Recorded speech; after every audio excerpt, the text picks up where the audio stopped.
Assalamualaikum and a very good morning to everyone. My name is Muhammad Anif bin Jeffrey.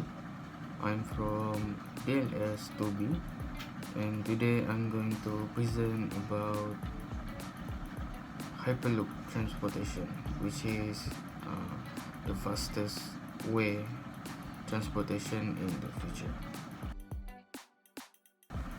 So let's start with the first slide. What is Hyperloop?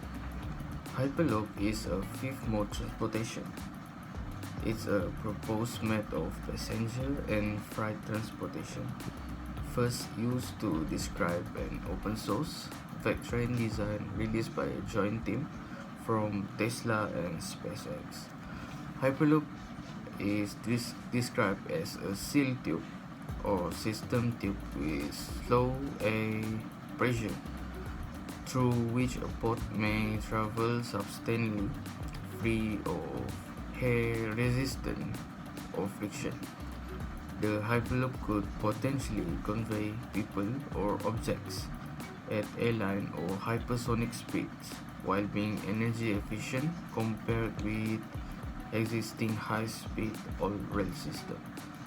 This, if implemented, may reduce travel times compared to train and airplane travel over distance of under approximately 1,500 kilometers in 930 miles per hour.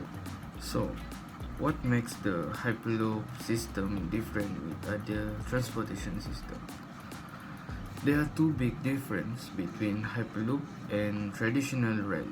Firstly, the pods carrying passengers travel through tubes or tunnels from which most of the air has been removed to reduce friction. This should allow the pods to travel at up to 750 miles per hour. Secondly, rather than using wheels like a train or car, the pods are designed to float on air skis using the same basic idea as a air hockey table or use magnetic levitation to reduce friction. So, the next slide is advantages of Hyperloop. The advantages of Hyperloop technology is the technology offers very fast speed of transportation, which is twice that of aircraft. It has very low power consumption. It is low cost transportation system on long run. It is immune to bad weather conditions. It is resistant to earthquakes. It is safe mode of transportation system. The disadvantages of Hyperloop is the first one is high speed of capsule. So this Hyperloop system speed almost a sound of speed may cause dizziness to the passengers traveling due to vibration and jostling. The next is land use rights will be concerned for deployment of the project. Next, it has very high risk to life when something wrong happens to the system. It has limited space in the train and hence people cannot move freely.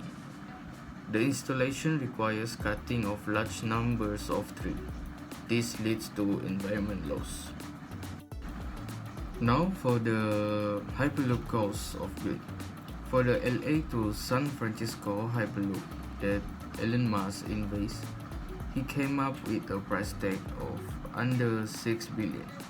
Mass invasion to LA and San Francisco journey time of half an hour with port departures every 30 seconds, each carrying 28 passengers, spreading the capital cost of 20 years and adding in operational costs.